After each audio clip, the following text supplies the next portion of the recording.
Hello, I've got some LED board. Welcome to the podcast. Carson's already been on, Paul's already been on. It's the post-Magic weekend, pre-Challenge Cup semi-final extravaganza. If only we knew what day it was. What day is it? I don't know. Got any Conway Twitty? No, Andy. No. Go listen to Radio 2. I think they still play that. Mrs. Mills. Boom Radio. Everyone loves Boom Radio. Who's this, Phil? Who's this who's joined us on the programme this week? It's not John Davidson or James Child, but he's here. Which he should have been. That is Frank Young, one of the inaugural 1910 Lions tourists, with his 1910 cap, wearing what Great Britain used to wear. And he was a fullback whose nickname was known as Bucket, which I think we don't have enough players with nicknames these days. No, but... Is that a positive nickname or a negative? Yes, he was so safe under the high ball, like they called him Bucket.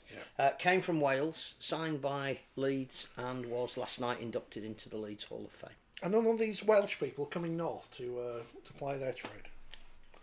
Alongside Danny Maguire. Yes. Kali Luluai. Yes. And the other name from the past. Bill Ramsey. Bill Ramsey. Yes. They are now numbers 33 to 36 in the Leeds Rugby Hall of Fame. In what was a very well attended dinner last night. It did look that way from social media. Fated the 1975 inaugural Premiership winning team, the 2005 inaugural World Club champions, and the only team from 2015 to do the treble. Many of whom were there, which was good. Kevin, behave. It's been rude things in the chat. Don't put rude things in the chat. What, already? Yeah. Carson, have you seen your message on the board? It'll come round in a minute after the cat and the YouTube thing. It's taken me ages to work this out. If you're listening to the podcast and you haven't seen this, we've got an LED board now because it gets us more IMG points. I think we are actually above Salford now.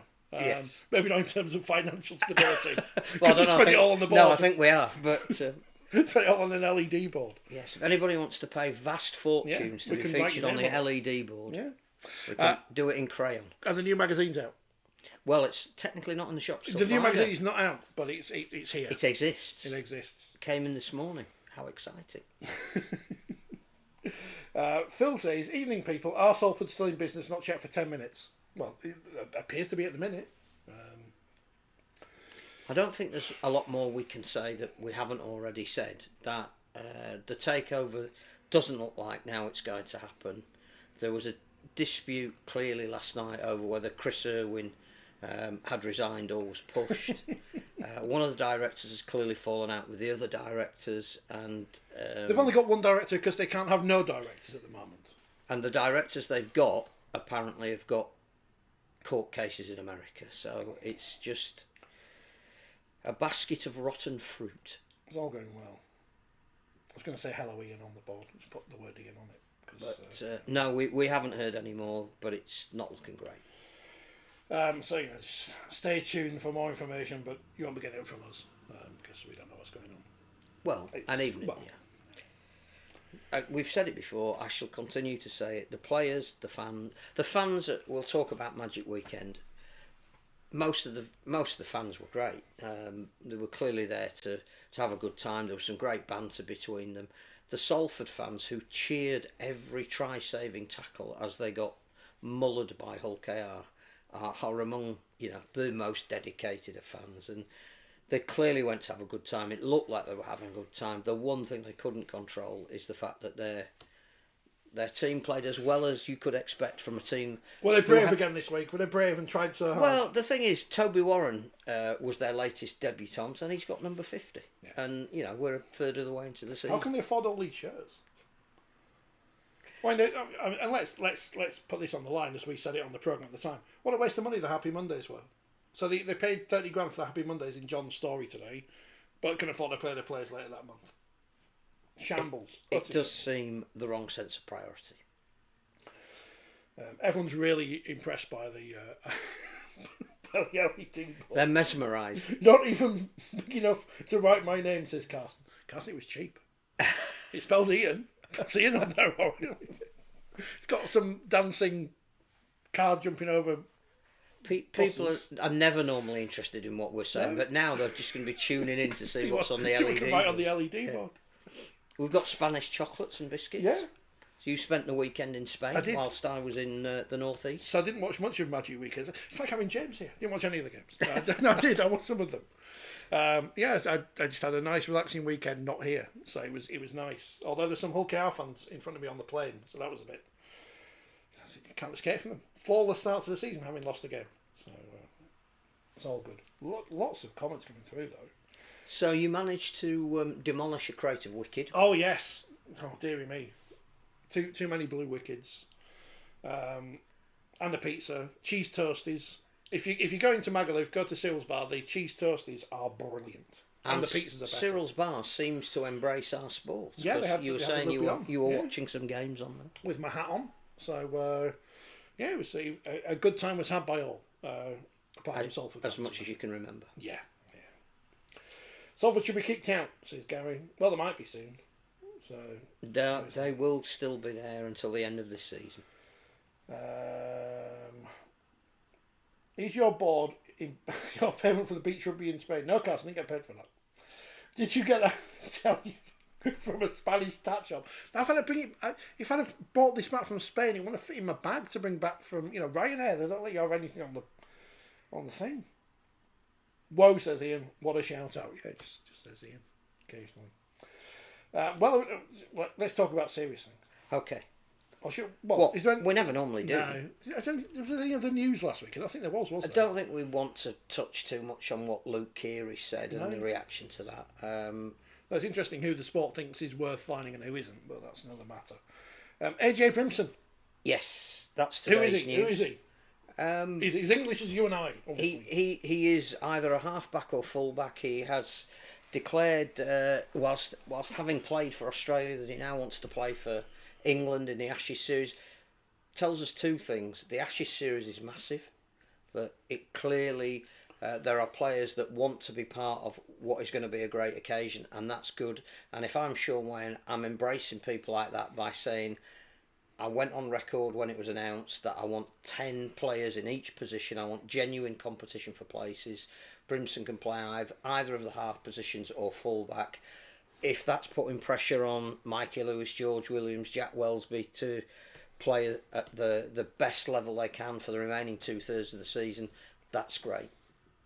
So, yeah, he's declared, I think KL Iro has now declared that he perhaps wants to be eligible to play for England because he was born over here. That makes him English. That's allowed. So, great. We want the most competitive series we can. Jasmine Strange? Have I got the right Strange? Yeah. Yeah. I think the women's game, it'll happen probably quicker than it will in the men's. But as you've said before, who are we when the Scottish Rugby Union team is almost entirely made up of South Africans and Kiwis? It's the way of the world. We need to. We can't laud the fact that Tonga and Samoa are now almost the equivalent of tier 1 nations because they've used heritage players to elevate the international game. If we're not going to do it ourselves, the Australians have been doing it forever, haven't they? Picking Pacific Islanders, so. Let's do it. Let's get the strongest squad out there and let's get behind them. Phil says you pick Iro. Yeah. Excellent centre. Yep. Little England, says Kevin. Which part of Little England? Oh, Magaluf, probably. Get some place from there. So that's the international news. Nothing else has happened, has it? England are still not playing anyone. I believe our discussion last week about England and France certainly caused.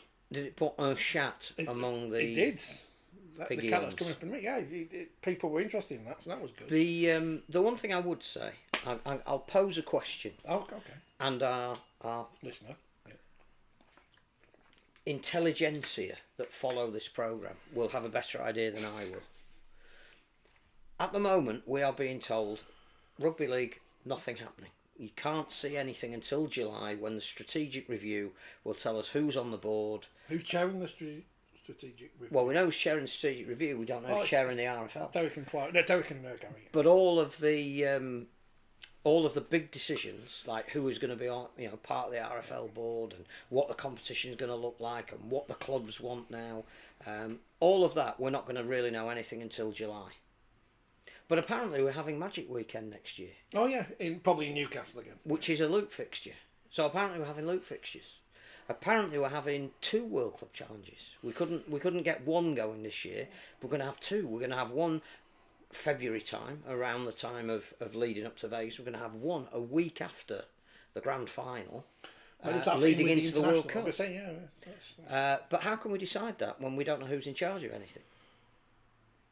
Well, Peter Fernandez is in charge, isn't he? So it's interesting that there's lots of things that we're being told are being discussed and may happen, but we don't because the strategic review hasn't reported on them yet. Did you see any Australian agents milling around? Apparently the Orr brothers were there. I wouldn't have recognised them if I'd fallen over them. Who are they? They're agents. Not Danny Orr, no. Chris and I can't remember the name of his brother. Agents, as we say, should be not seen and not heard. I suspect there was a queue to their door looking for coaches as well as players, perhaps. And we know that Perth's being announced tomorrow. Where Sam Burgess is going to be the Perth new coach, Bears. according to Sam Burgess's agent. My guess, probably not. No. The Stoltman brothers, they were there on Sunday doing some strongman stuff. I've heard of them. They're famous. Well, again, they're famous adjacent. IMG do nothing for us. That's another initiative whereby there's cross-pollination of sports. I think it's safe to say that they genuinely enjoyed it. But they did see a game where a bloke got sent off, so that would have appealed to them. And we had the hilarious Staunton brothers with Brian Carney and John Wilkin on my shoulders doing an interview. Why didn't they pick up Kyle Amor? I think Carl was a bit miffed that he was between them and they were talking about a front row. The row's between two thorns.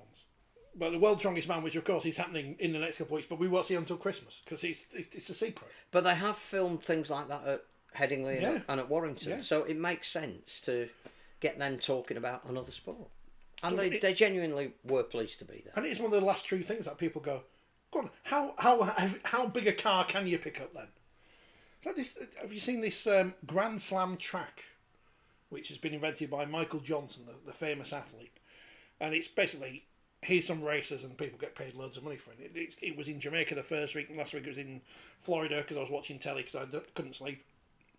Obviously, it hasn't caused that much of a consternation over here because you never heard it. But it's on TNT, so that's probably right. That'll be why. It's not as big as snooker, but they're all. So is it like the Golden League only different?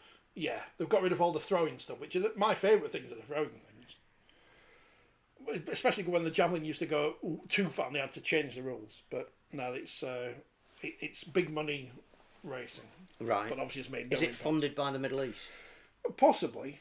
I think it might, like how women's tennis is, which is ironic on many and various different levels.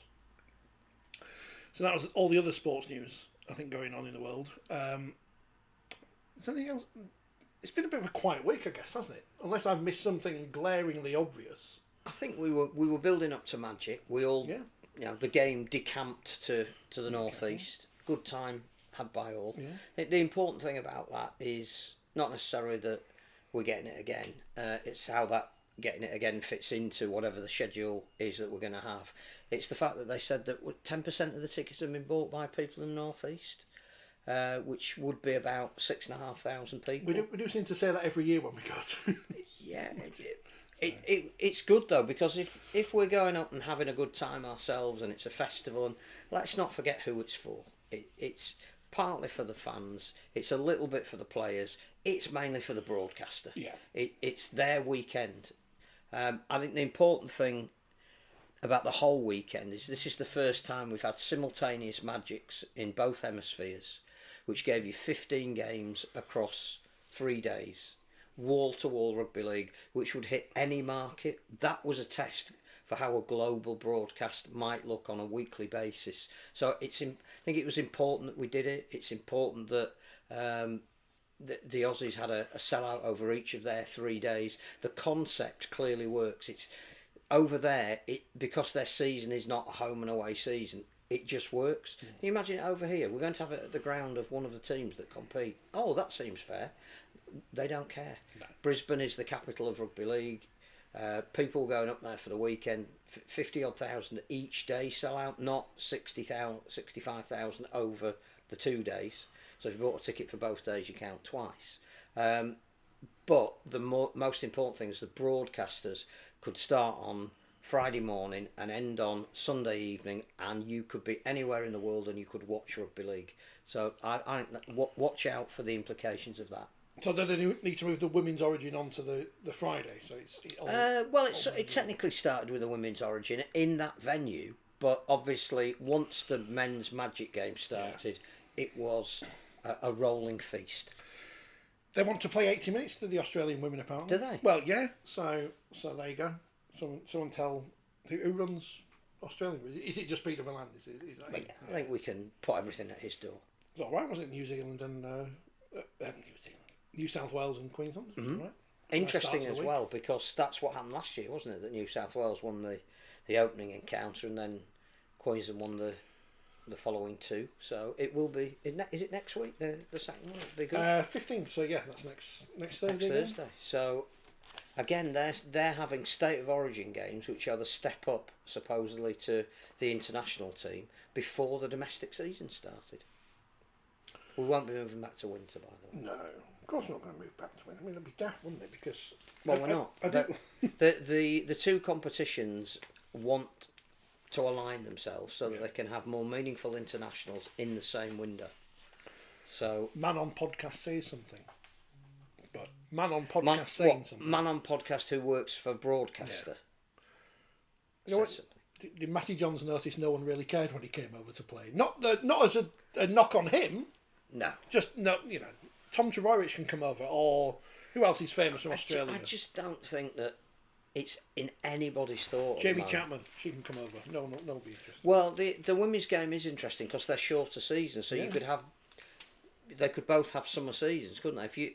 If you reduce the number of women's Super League clubs to say 4, and you ran a season between, I don't know what, April and July, and then the NRLW was July to September, you could have crossover talent. But again, ours couldn't go there because we're not professional, full-time professional.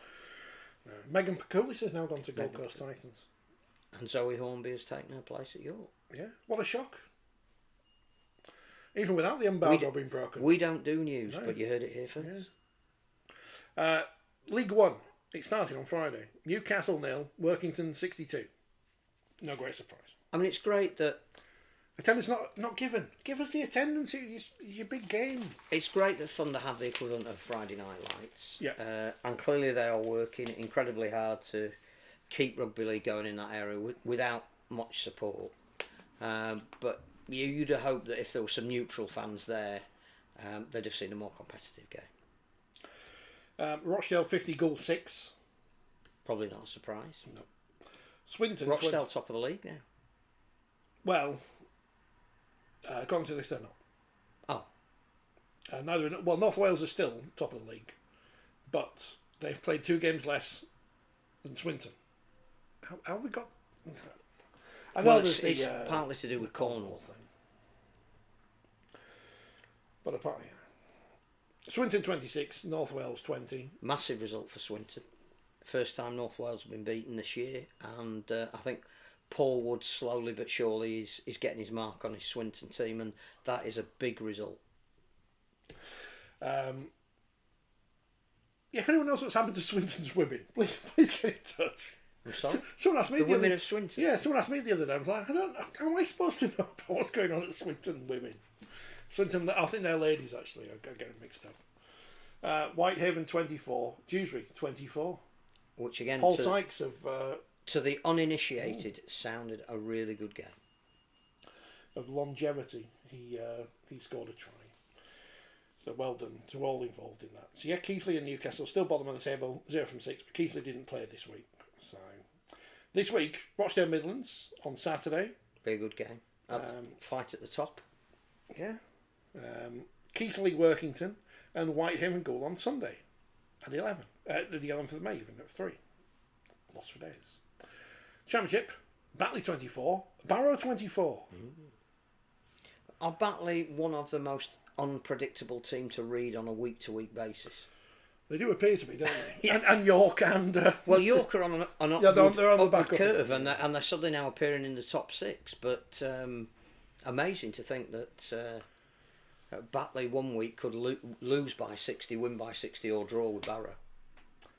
Sheffield were 18-8 up at half-time, lose to Bradford 32-20. What's going on there? Bradford powering up the middle late on. Doncaster 26, Oldham 30. Another crowd pleaser. Hunslet 14, Widnes 28. London 6, York 36. What's happening? Someone asked us what's happening at London. The thing was delayed, wasn't it? 21st of May. 21st of May. Is whatever the announcement is going to be at the Australian Embassy. Was delayed by a month.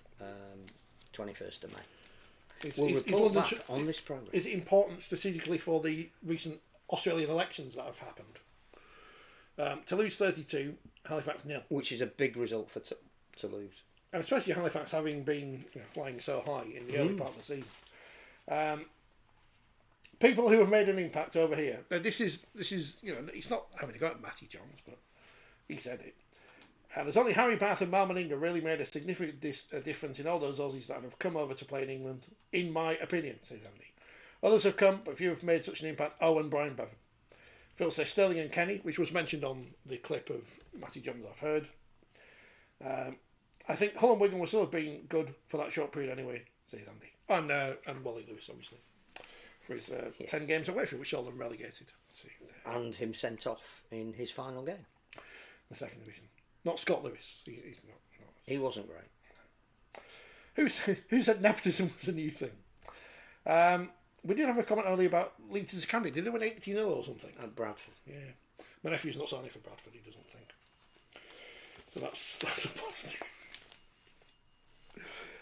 Again, it's interesting to look at scholarship and academy and reserve results, because you shouldn't read too much into them. The idea is to bring talent through, but yet again it seems to be Leeds, Wigan and St Helens, Warrington. As was ever. Clearly they may well have access to greater pools of talent, but they do know how to do it.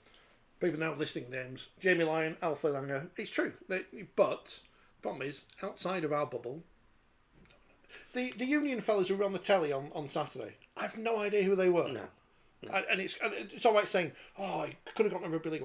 I don't know who they were. No. Oh, they've won the World Cup, the Great All Blacks. I don't know who they are. No. I know that fellow who went to Dan Carter. I've heard of him. So he was a bit naughty. I've heard of him. Heard of that referee from Wales. He's coming out of retirement. Again, it's a link with other sports saying, I would have loved to have played your sport. So that's good. But yeah, I'd love to be on BBC One, but it's not happening. No. Well, what is it? I don't know. Cameron says, why reserves unbeaten, aren't they? I don't know. Yeah. Well done, the reserves. Get to the reserve grand final. Does that count? I don't think you get RMG points for that. It's just a shame. You get a trophy. You get did you get League Leader Shield things last year? And that's what annoyed me for some reason. I can't remember. And there was an issue about who got medals, in your opinion. Yes, I remember that. Have you seen now? Occasionally, when you turn on Sky Sports, there's the Leeds Rhinos wheelchair team picking up the trophy before the programme comes on. Who was stood behind the camera when they did that? It's like, we know them. It's them people. Magic Weekend. Yes. Started on Saturday with did. Lee 26, Catalans 24. They had cameras in the change rooms and everything. It's never been... Oh, no, it has been done before. Which, of course, if you were there, you didn't see that. But I gather nobody swore, which is good. So it's not real, is it? It's not real. No, I think we had 3 really good games. Broken board. And 3 that probably didn't captivate in the same... Well, 2 that didn't, and 1 that was just intriguing. That I'm still trying to work out what we actually saw, which was the first game on Sunday. But the opening game was perfect for Magic. There's some... Guillermo Aspiro Biche, cover star, scored a fantastic solo try. And that set the weekend up brilliantly. I thought Catalan were impressive, and Lee's ability to just be the most resilient team in the league at the moment is astonishing. They pulled victory from what looked like defeat. But you didn't go to the mix zone and not saying, Luke, what do you think about rugby? The trouble with if you're covering all the games to get a picture is you can't do anything other than a little brief press conference, because you'll miss the start of the next match. So hanging around in mix zones means you don't see the next game. Lee are third in the table, thanks to that result. And need to be taken a lot more seriously than some people are taking them. We know Chris Chester's leaving, if he hasn't already officially left yet, which is interesting. We've a feeling that the Lambs may leave once the PNG franchise starts to appoint people. What's the story last week that Lachlan might go to Hull Kingston Rovers? Was that just a step before, close to PNG? So I don't know if Lee can sustain what they're doing, but obviously we're building up to a Challenge Cup semi-final weekend. They could be back at Wembley. Yeah. I don't think they get enough credit. And I think a lot of that is down to Adrian Lamb, who just seems to be the best kind of bloke. What about the Catalans? Bailey Hodgson was great as well. What about the Catalans? 5 wins, 5 defeats. That about sums them up. That was a game that I think they could have won. They're here all week, aren't they? Because they're staying for their semi-final. Yeah. They haven't flown back. I don't know. Their pack doesn't dominate for long enough, which is a very un-Catalan thing to say. No watch along on the weekend, Carson, because A, I'm at the snooker on Saturday and B, I'm working on Sunday. And the kick-off times don't work for me, I'm afraid. I think they changed them, won't they? But your watch along is mentioned in your column. It is, because that's one of the bits I wrote, so that's good. Although the women's Shield and Plate finals are also on at the same time as the Women's semi-final. we could have had that at any point. It's not. And the Academy Origin is on Saturday. Again, that doesn't need to be then, does it? No. Especially on a blank week. Well, Why don't they play on a Thursday or Friday? Where does Academy Origin lead to? It's not like it's a selection for England who are playing a test in 2 or 3. As far as we know, at the moment, there are no junior test matches. No test matches or anything. So I can't go and support James Simpson, which I couldn't anyway because he's red. assistant coach at Lancashire. So again, why are all these things on together? I mean, well done the RFL for streaming these women's finals on Sunday, but you're competing against yourself. Now I know the audience is going to be a niche of a niche of a niche, but you don't need to do that. Play them the week after. Sense. Does not make Play the week after. Play them on a Friday night. Why the Academy don't play? Because Academy games usually Thursday or Friday. Is that? Yes, I think Is that Scottish? scholarships I'm are getting mixed up. Wednesday and Academy normally Thursday. But on a weekend where there is nothing, Thursday, Friday wise on telly, Doesn't make sense. Catalan's attack is awful, says Phil.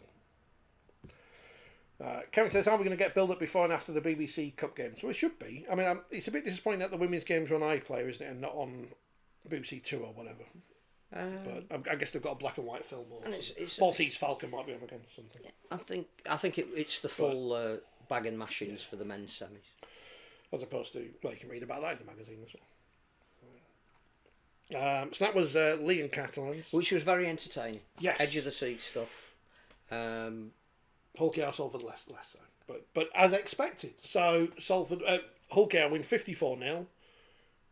Nothing about that game, and I don't think I've seen a single moment of that one, would surprise There me. were a couple of lovely tries from Hull KR. Having expressed our delight at seeing GAB, as I think we should now call him, Because he's foreign and it's easier. Artur Morg was superb for Hull KR. Didn't miss a kick, scored a couple of tries, was a threat every time he touched the ball.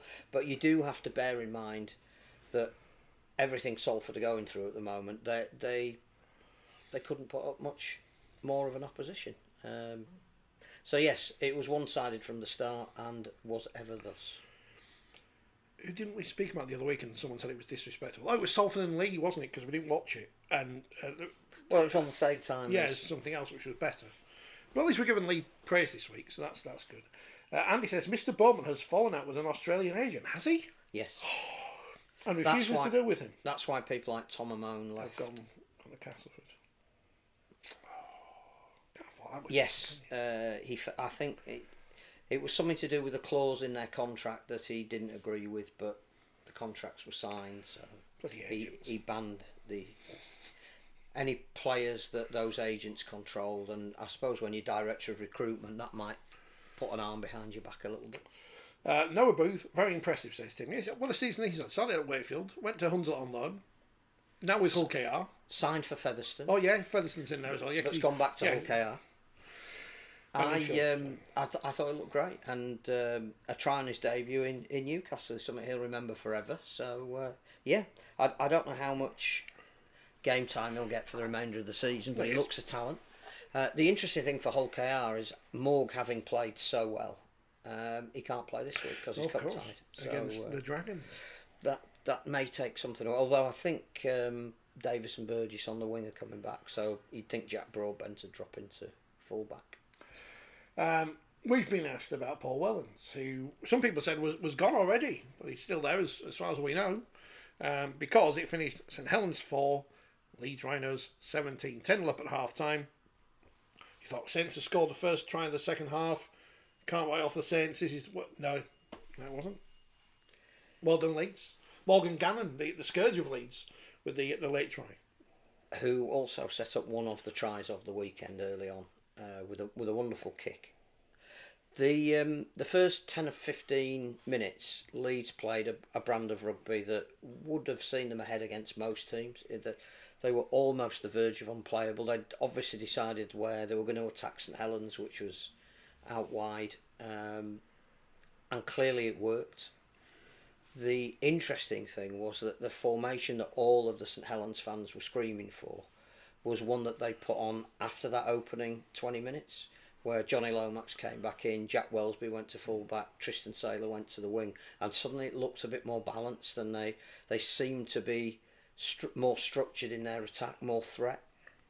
You should have seen John Bennison's face when he came off, though, to make way for that. But I don't understand why they didn't start with that. I don't know what they were hoping to achieve.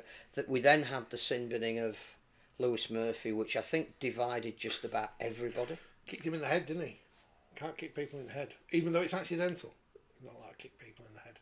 And on the back of that, the game was thrown back probably 20 years when somebody called Sinfield dropped a goal to put his team 2 scores ahead, and Saints then tried to, I think, push the ball too much, and Gannon ended.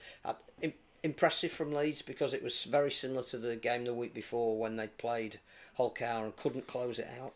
This was one where they did. Leeds are 4th. Apparently so. I thought Leeds were rubbish. This is the worst Leeds ever. Yeah, Leeds in crisis. Yeah.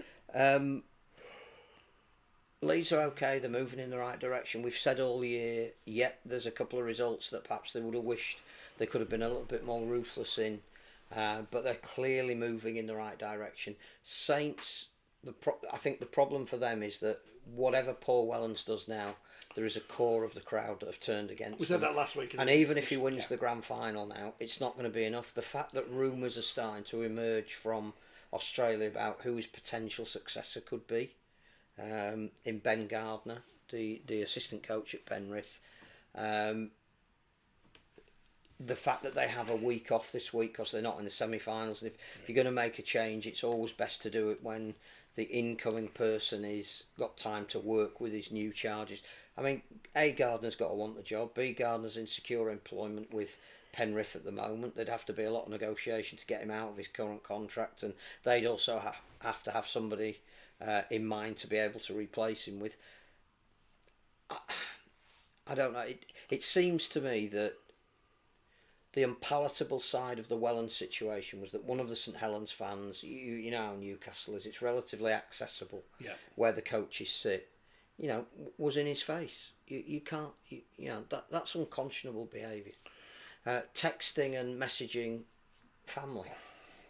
It's just, I don't know why as a coach you even would want to subject your family to that. So I don't know if he'll do what he deems to be the best thing for him and his family and step down. I don't know if St Helens will decide at this stage that they need to make a change, but clearly the turmoil that they're in is not going to go away. Jack Wellesby not clapping the fans because of said thing, which has divided opinion. Some say good on him because, he's in the right. The trouble is saying, well, you just all those other people who don't abuse you're not. Although, in fairness, does it really matter? Does it really matter if you go and clap at the end? It seems to be an unharmonious ship at the moment, if there is such a word. Matty Lees, I wouldn't say refused to come off, but there was a moment in the game where clearly the message went from the sideline, we're changing you, and he seemed to ignore it. Again, that's not a sign that things are going well. Many Saints fans, says Andy, fire off without thinking rationally. They are 6th in the table. They're still in the playoffs. They're above Cathmans, who, as we heard earlier, have got no attack, and they're above Warrington. Well, we want uncertainty of outcome unless it involves our team. So I think there was always going to be a measure of rebuilding. George Whitby now has put himself forward. Harry Robertson has come on the scene. They have had injuries to some of the players that they brought in this season. That's not excuses. There are some senior players who are not at the ability that we've seen them play in previous years. But there is no excuse for abusing a coach who also just happens to be a legend of the club. Did anything else happen on Saturday? No, I think some journalists went for some free drinks with Betfred, but not me. No, we had to get home. Had to get home. To watch Sundays. Had a magazine to put together. Magazine to finish. ahead of Sunday's games, which started with Huddersfield Giants' first win of the season, as 80-year-old Leroy Cudjoe went to school with Ken Davey, was the star man for the Giants as they beat impressive Hull FC 12-10. Now you see the great narrative about Hull now is everything's gone wrong now. Will Price has come in because he's a very talented player, but they've had to fit him into the team. the former Huddersfield man, but it's they had that great start. They've had injuries. They're having to rejig everything, and they've lost to Huddersfield. They over-exceeded early in the season, which is exactly what they wanted and needed to bring their fan base back that they'd lost by being abject the year before. There was always going to be reversion to the mean. The game exploded in the last 2 minutes of the first half, for want of a better word. I think it was sort of meandering the way you expected it to go, and then 2 sin biddings, and you think, yeah, okay, well, just coming up to half time, just a couple of plays left, just settle it down. Liam Knight gets sent off. At the time, everybody on social media and taking soundings from those who were there, absolutely the right thing, doesn't get banned. No. Well, we're back to this. No case to answer. Yeah. Which I did ask our esteemed former referee his opinion on. Was it now 4 red cards we've had in Super League, and we haven't had a single ban? No, we had a ban for Shorrocks, didn't we? Yeah. But that wasn't a red card. That was only a yellow. So we haven't had a ban for anybody who's been sent off. So there seems to be a real disconnect between what the video referees are telling the on-field referees they need to do by way of punishment, and then the match review panel looking at the incident saying, nothing to see here. I thought Knight would get charged. It did seem, to me, a reckless action in the last minute of the half. They said there was a wrapping action. They obviously had probably more angles to look at it than maybe we did. But it didn't do... I mean, again, Hull were resilient. Bearing in mind that they played the whole of that second half with a player less, they never gave in. Yeah. But that's a psychologically a big win for Huddersfield at a time when they're getting players back.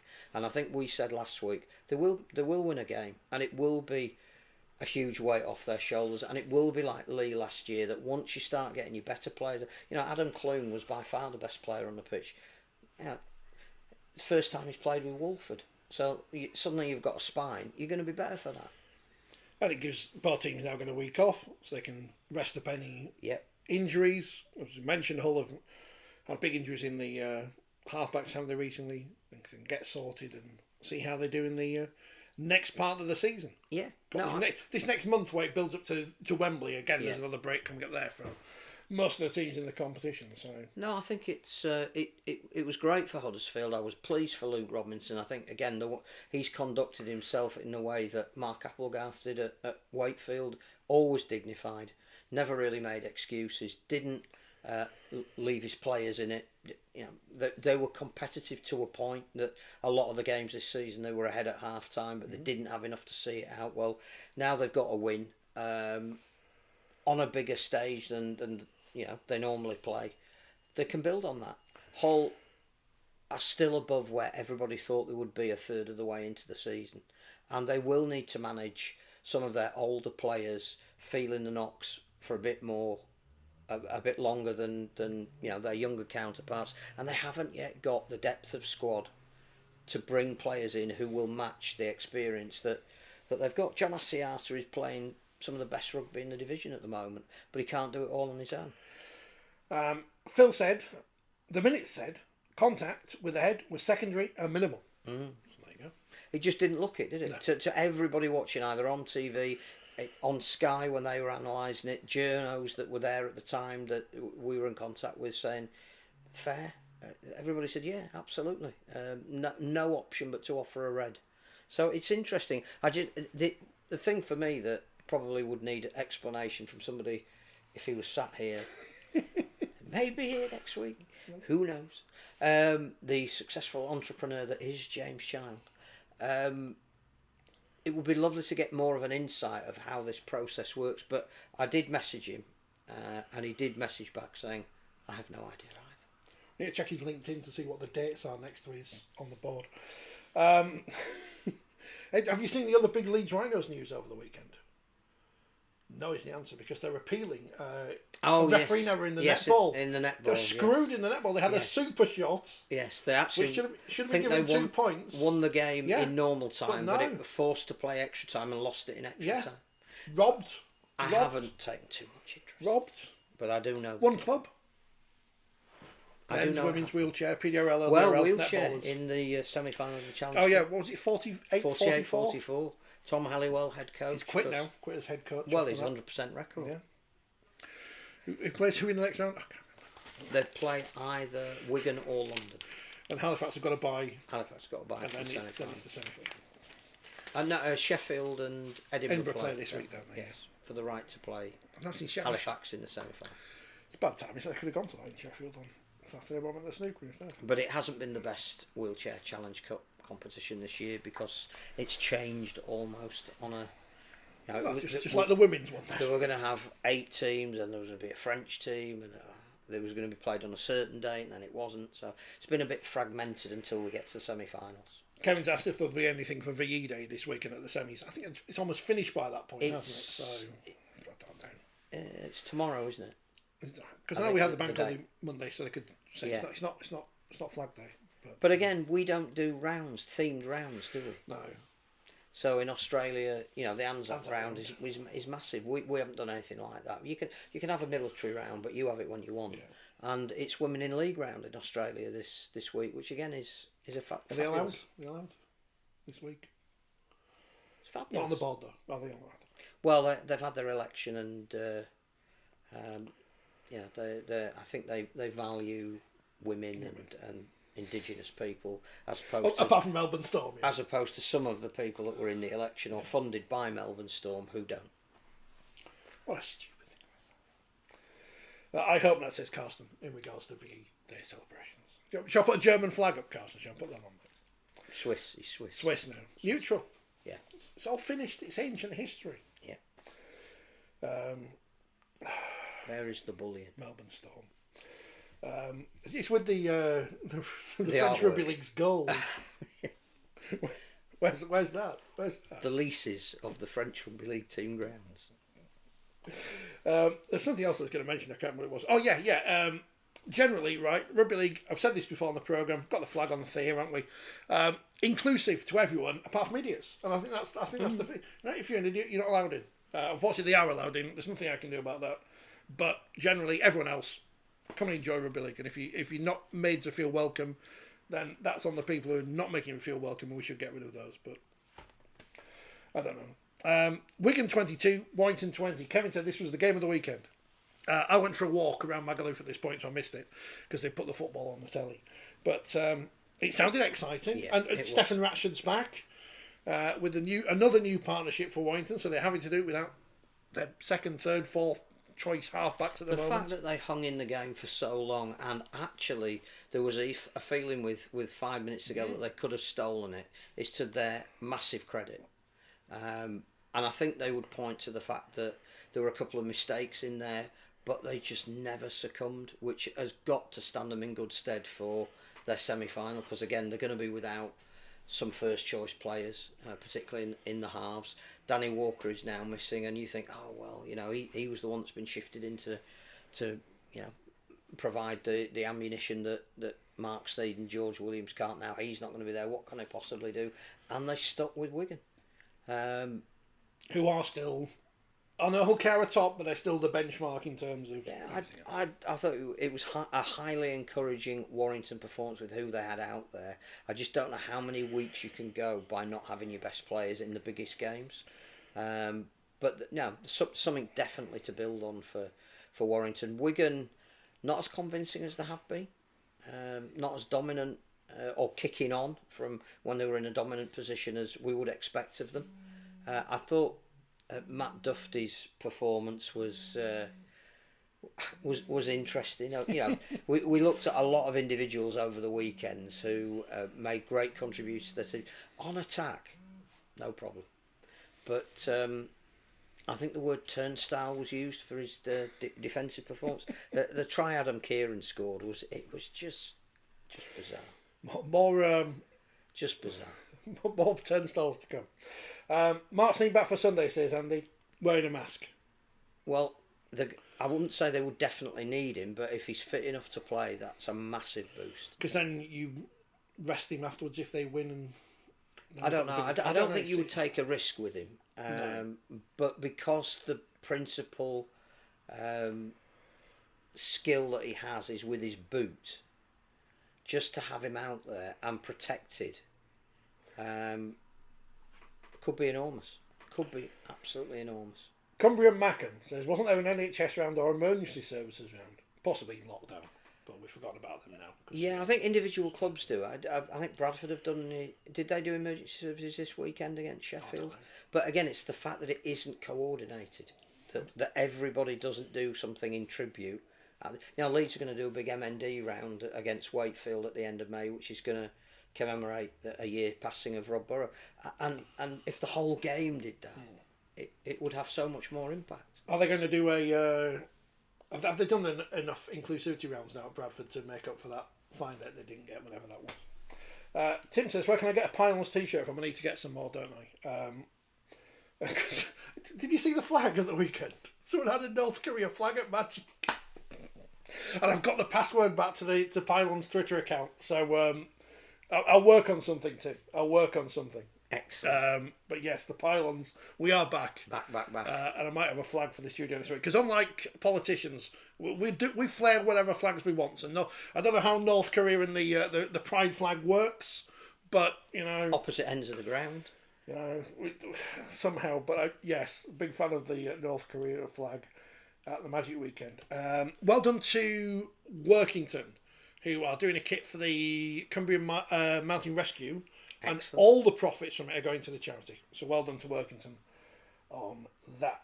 And the week ended with Rubbish Castleford Tigers. Who I understand that the Papua New Guinean government are going to ask for reparations for using their flag on a shirt. It's a great shirt. It is a great shirt. Unfortunately, it's a Castleford shirt and they're rubbish. Unfortunately, it was the best thing about their performance was the shirt they were wearing. They lost to Wakefield. And remember a couple of weeks ago, it's like Mason Lino dropped goal and Castleford, we're all worried now coming into Magic Weekend because we're paranoid at Wakefield. No. But here no, it's all on. And good old Caius Fiatili, the alleged son of Mick Hucknall, there he is, pub player from Australia, comes over, scores the greatest try ever seen. Ever. Let's not take into account any of the defence. No, 60 yards out, put Texoy on his bum and did some celebrations and stuff and wait for the back now, so that was good. Interesting story coming out of that was Lachlan Walmsley, who clearly has a fantastic try ratio. It's a try a game wherever he's been. Scored 2 brilliant tries. Nearly 3. The epitome of the acrobatic winger in the corner. Apparently he's not there next year. No, because we need the quarter space for somebody else. So that's it. Mind you, we're going to sign Dom Young now. So because he's from Wakefield, you see. And Newcastle Knights, I think he's going back. Let's come in here. Because they said it at the fans forum yesterday. Apparently, did they? We're in for him, yeah. Are we? And John Alomu and the Johns brothers and Paul Sampson. So yeah, he's Dom Young is coming. We might get his brother. Maybe he is. It would be brilliant. Cool. Well, his brother's an international. He played for Jamaica. Yeah, he's on the outs, isn't he? At the Roosters. Yeah. The Salford Roosters. He can find another club. And maybe it would have been Salford. Yeah, he's off to Newcastle, isn't he, like you say. So. Well, believed to be, yes. Well, that's a shame. But yeah, it's a shame for Lachlan Walmsley, but it's a numbers game, isn't it, with quarter players. And some would have been surprised that perhaps... Tython Smoothly for next year, which is a great signing. Perhaps you'd be surprised that he was in Super League in the first place, because he's one of those players you thought, well, he can do it at the championship level, we know that. So, but he's put himself in the shop window. He was good. So it's good for him.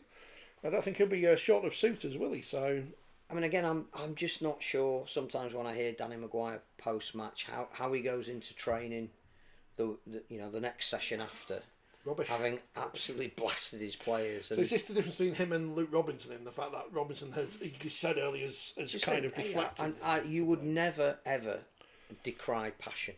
I think it's an important part of Danny's makeup. He's clearly a winner, always has been. Very competitive, but it's different when you're a head coach. There's some diplomacy you've got to play. And that will come with experience. He's at the beginning of his head coaching journey, but it must be very, very difficult to keep faith with your players, and your players keep faith with you if you're being lambasted in public. Now their takeover's gone through. Which is by far the most important result of the weekend for them. Not what happened on the pitch. What does the newish owner make of everything, and what changes does he make? I think again he'll need to hear, because obviously he's been involved from. And I think the story of the slight delay in the takeover was he had a couple of other potential partners coming in with him who haven't, but I think he's taken the mantle on because he can see that if the NRL do come in, if there is going to be strategic change, whatever that might be, now is not a bad time to hold shares in a Super League club. So it would make sense economically for him to do that, but he needs to know which direction the game is going in and where Castleford feature in all of that. 32-8. Comprehensive. Comprehensive. I did enjoy Matt Ellis doing the Jurgen Klopp celebration to the Wakefield fans afterwards. I thought that was it's just 2 points, mate. I think the great thing was the atmosphere. Bigger crowd on the Sunday than the Saturday, which might have been the weight of fixtures or whatever. It can be pretty soulless towards the end of Magic on, when the only people left in the stadium are the fans of the two clubs, because even with the greatest will in the world, if you've been there all weekend, it's a lot of rugby over a long time. People will tend to leave a little bit early. The trains sometimes are not ideal for when the last game finishes. There was a certain journalist who had his train cancelled on Saturday night. Which one? One close to this programme or one not close to this programme? Oh, right. Well, all right. I think I can work out who it was. So, again, if you're working in your trades cars, if you're a fan, you've got to make sure you can get back. But actually, the atmosphere for Wakefield and Cass came over really well. The main events of the Magic weekend. Any other Magic thoughts after? I mean, apparently we're off back to Newcastle next year, so... It is the right place to have it. The fan zone was great. The LDR element was great. I think the Newcastle Stadium has changed slightly. They've got the St James's Stack has been built, which is an event space and bars and street food. A lot of fans were congregating there. It just makes it an even better venue for it. It just works. It's near enough to be not putting people off to go. It's far enough away for them to make it a weekend or an extended day if they're only going up for one of the days. It works. It works for everybody. It's just where it fits into the calendar. Should it be, should we have a rivals round where teams are at home? Depends when Easter is. You need to ask the Pope, the new Pope. A second rivals round, which are the same fixtures in reverse, which count as part of the regular season, and you reverse it each year. But I don't think we need loot fixtures. I do think we need Magic Weekend. How you square that circle, I'm not really sure. I forgot to tell you when we were live on social media, so because I was too busy messing with the thing. Are we on the radio today? We don't know. He hasn't said. No. He won't have a clue that we're on. No, that's true.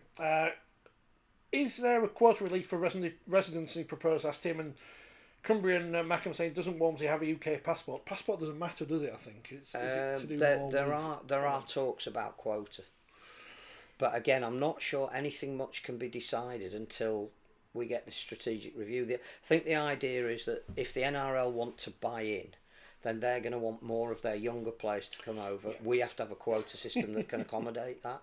I think there is an idea as well that clubs should be penalised for developing an overseas talent over a period of time, or if they've been in the game over here for a significant part of their career. So they would be, somebody like Reece Martin, for example, because he's been here for I think 7 years, would be exempt. But that again must all be part of a strategic review. So yes, it is being discussed. And he mentions the issue with Magic is coach drivers, because they can only drive for so long. So if the day's too long, and because video referees, do we have any video referee issues? Because I said I'm not saying just we have 2-hour games, and again. Then there's not enough time. Part of the problem is not just the video referee; it's the captain's challenge. It's very new. Yeah.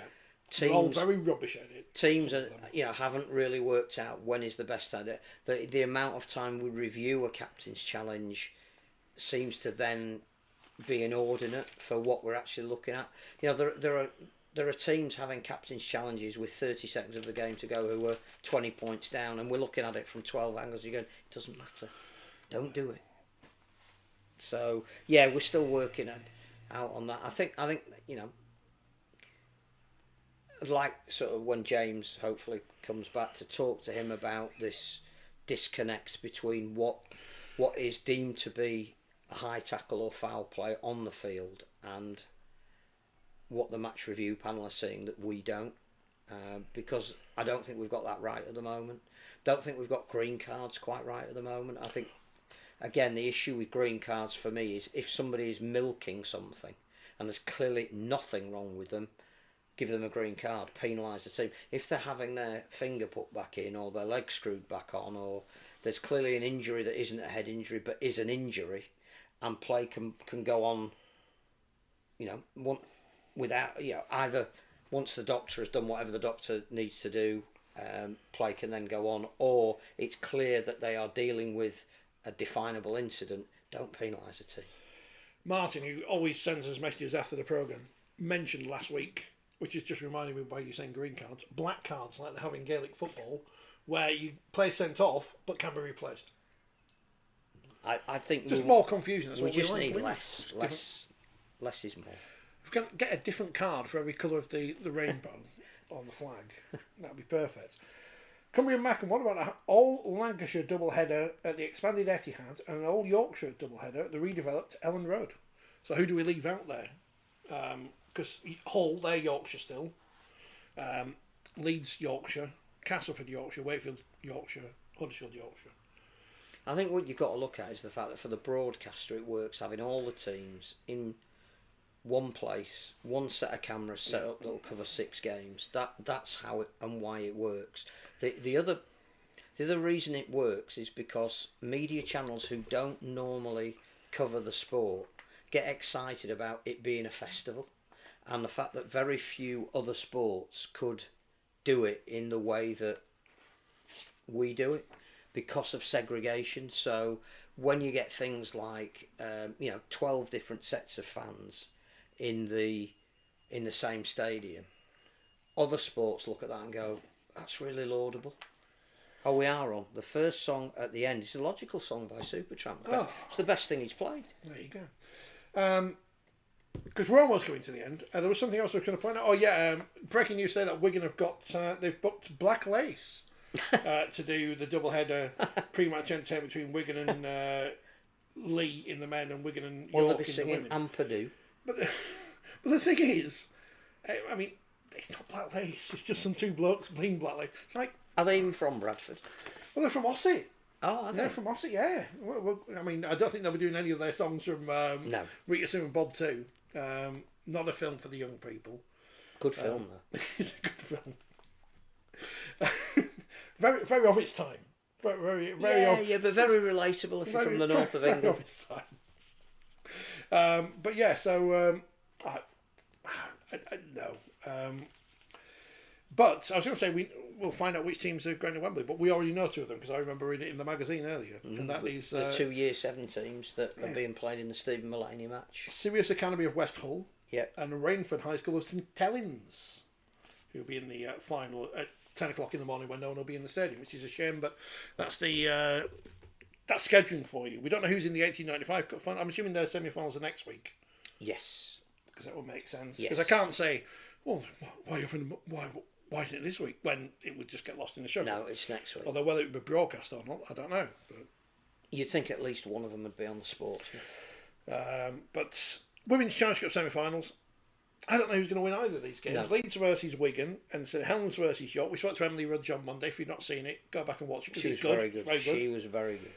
Especially the stuff about social media, which you're like a High Court judge. It's brilliant. What is TikTok? What is this? What are you on Instagram? What is this Insta? Is that what I said?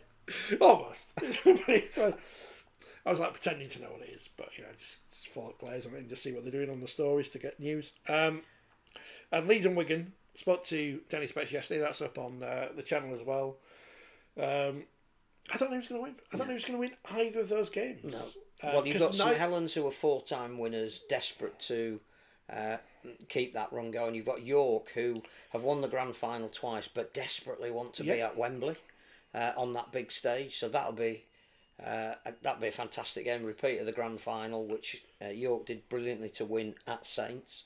But again, you'd say Saints are the more settled squad, that York have had quite a lot of changes, so that's going to be interesting.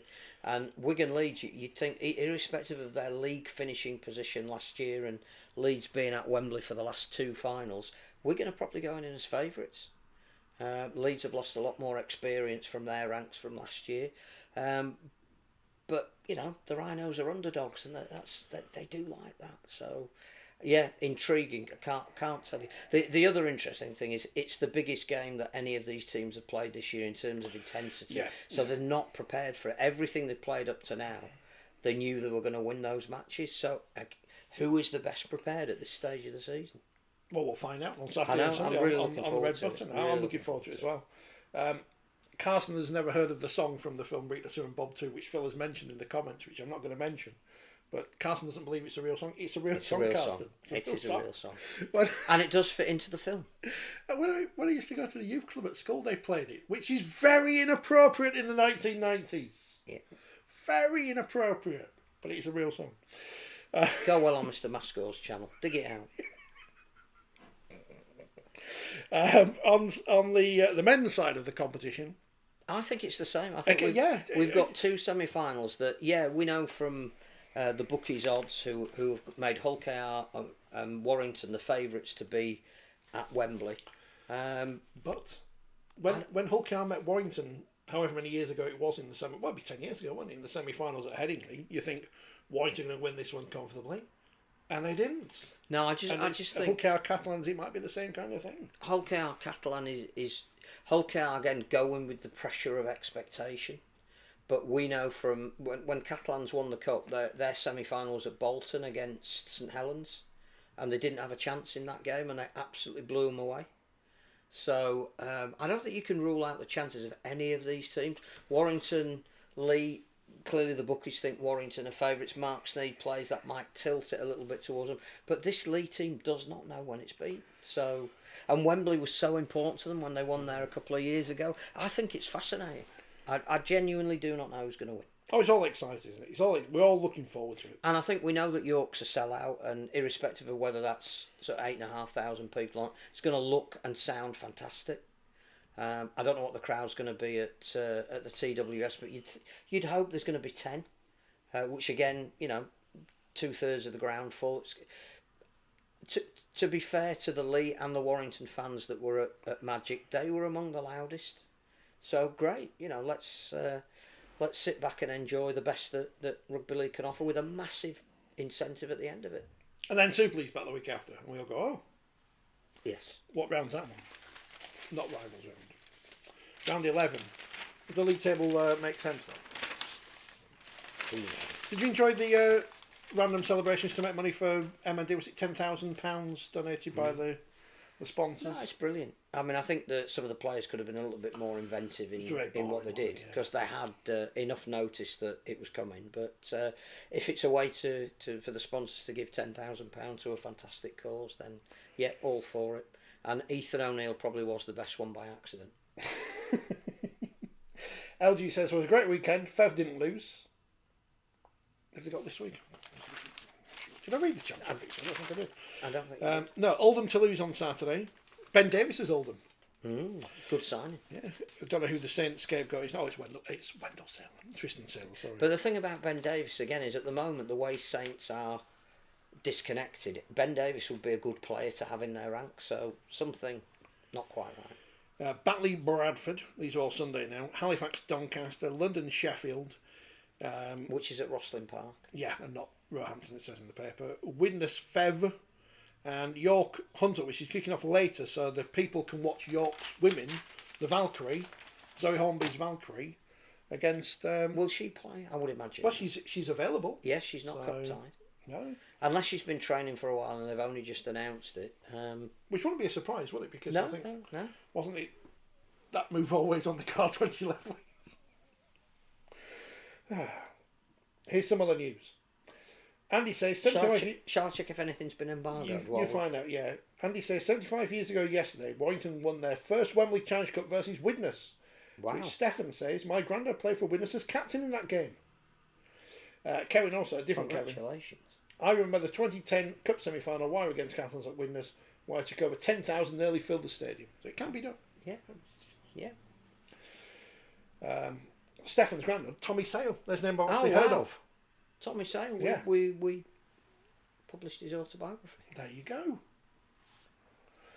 Fantastic guy. So the magazine is out on Friday. Its subscribers may get it tomorrow. It went in the post this morning.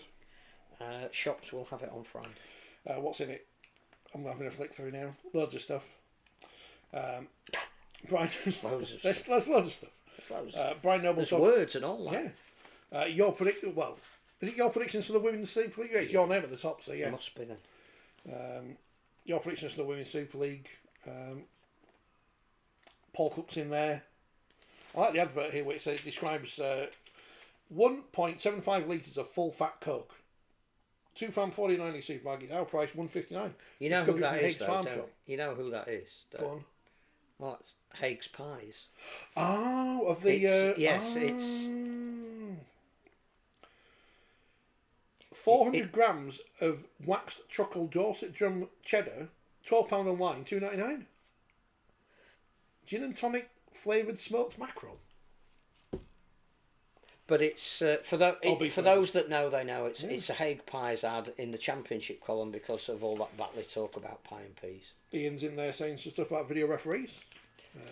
The only news that's come in is that Ian Thornley at Oldham has suffered an ACL injury and will be out for the year. Well, that's a shame. You went to Featherstone. I did. There's some features on the value of the French in the game. And Brian Noble's mum knew the Cray twins. Well, her brother did. It's close enough. Drove for them. It's out this week. The new 4020 magazine. I never knew there was so much in it. Right, that's it from us then. We'll be back on Monday when everything's back to normal again. What does that mean? James won't be here. It's back to normal. We're more pictures of people who played rugby in the olden days. More black and white pictures. This is a great picture. Players don't look like that these days, do they? Like arms crossed and... Well, he must have had to sit there for about 20 minutes in those days for a photo. A bit of carpet on the table as well. Wonder where the photo was taken.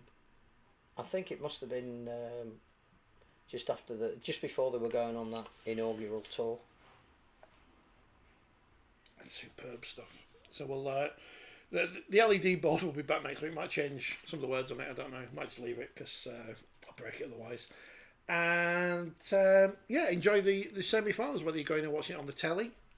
And the great thing is that Following Us is one of the greatest songs that Supertramp ever made. Especially because this programme is illogical, so it fits that we will play the logical song. And Ronnie says bye. Easy. I mean, hopefully he'll be at York. He'll be at York. Won't he? He'll be at York. Enjoy your Spanish. Enjoy your Spanish biscuits. We will. Yeah, we will, and we'll see you next week. Enjoy the. Why is it Wednesdays? It's too confusing. No idea. Back to